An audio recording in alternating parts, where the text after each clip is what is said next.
So I'm just going to do a quick little tutorial on replacing the electronics for your ECO RGB Saber. So each of these ECO RGB Sabers have a core inside, which can be removed pretty easily. So first, just unscrew the grip. Once you have that out, you have access to internals here. To remove the core, there's a set screw back here.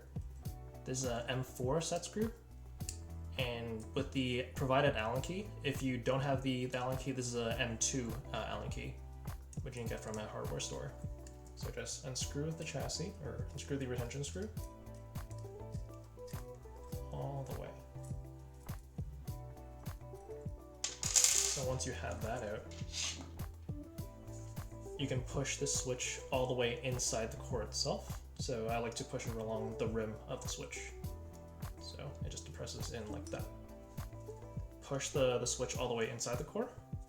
Make sure that it clears this switch hole, and then just slide it out. So this one's been a little bit difficult, but there you go. So we have the core removed.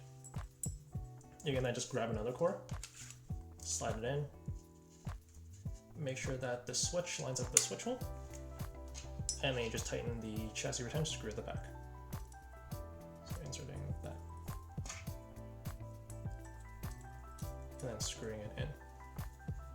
So with this chassis retention screw, not only does it hold the chassis in place, you can also control the depth of this switch, like so. Usually I like it so that the rim kind of lines up with the hoop itself. So, just like that. And then you screw the grip back on,